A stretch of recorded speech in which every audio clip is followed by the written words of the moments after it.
Hello बच्चों, आज हम लोग तापमान का जो मात्रक होता है सेल्सियस और फ़ारेनहाइट, उसमें हम सेल्सियस से फ़ारेनहाइट में बदलना और फ़ारेनहाइट से सेल्सियस में बदलना देखेंगे। तो पहले हम देखेंगे कि सेल्सियस से फ़ारेनहाइट को कैसे बदलते हैं।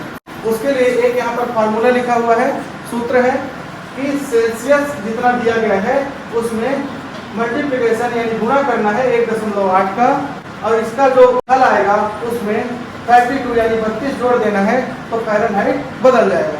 इसी तरह फ़ारेनहाइट से सेल्सियस बदलने के लिए देखते हैं, तो उसका भी यहाँ पर फार्मूला लिखा हुआ है, प्रश्न लिखा हुआ है, इसको हम आगे करेंगे। उससे पहले हम इसको सॉल्व करके देखते हैं।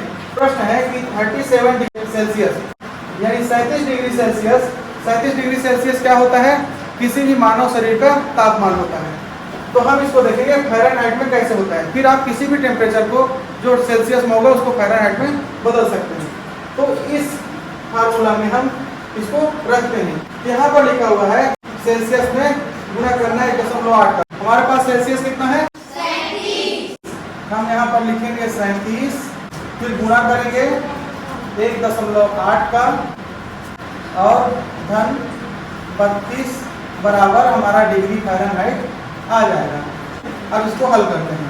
तो हम सबसे पहले 37 में 1.8 से गुणा करेंगे।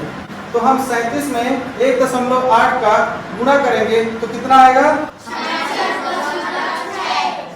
66.6। ये हमारा हल हो गया। अब इसमें हम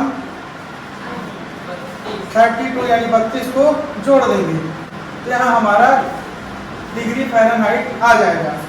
तो 66.6 धन 32 कितना हुआ?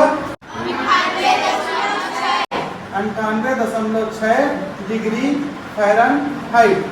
ये हमारा उत्तर हो गया।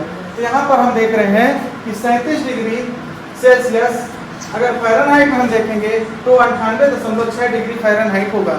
मतलब मानव शरीर का तापमान सेल्सियस में 37 डिग्री होता है और फ़ारेनहाइट में 98.6 डिग्री फ़ारेनहाइट होता है। अब हम इसे देखते हैं कि 98.6 फ़ारेनहाइट को सेल्सियस में बदलें तो अब देखते हैं क्या वो हमारा 37 डिग्री आता है कि नहीं आता। यहाँ पर फार्मूला सूत्र हमारा है, फ़ारेनहाइट में 32 को घटा देंगे और 1.8 से भाग दे देंगे, हमारा डिग्री सेल्सियस निकल आएगा। तो प्रश्न जैसे 98.6 फ़ारेनहाइट को सेल्सियस में बदलें, तो अब हम इस फार्मूला में लिखते हैं। तो हम सबसे पहले इसको लिखेंगे, ब्रैकेट बनाएंगे। अब फ़ारेनहाइट में कितना दिया हुआ है? 98.6 और ऋण 32, 98.6 माइनस 32 और इसमें भाग का चिन्ह लगा के 1.8 बराबर हमारा निकल आएगा डिग्री सेल्सियस। अब हम इसको हल करते हैं। 98.6 में 32 घटाएंगे तो कितना आएगा?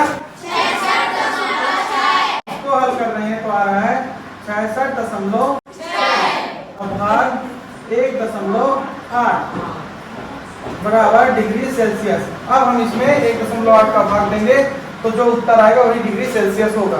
तो 66.6 में 1.8 से भाग देंगे तो कितना आएगा? 37। यहाँ पर आ गया 37 डिग्री सेल्सियस।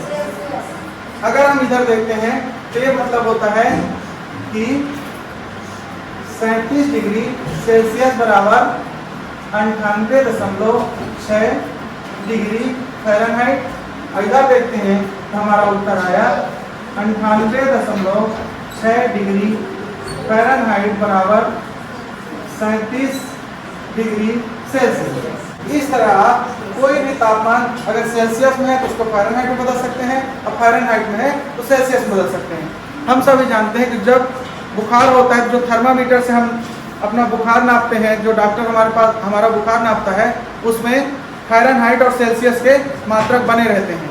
तो उसी हिसाब से हम यहाँ पर जान जाते हैं मानव शरीर का टेम्परेचर 37 डिग्री सेल्सियस है और फ़ारेनहाइट में 98.6 है। और इस तरीके से हम डिग्री सेल्सियस को डिग्री फ़ारेनहाइट में और डिग्री फ़ारेनहाइट को डिग्री सेल्सियस में तापमान को बदल सकते हैं। तो आप लोगों को समझ आ गया?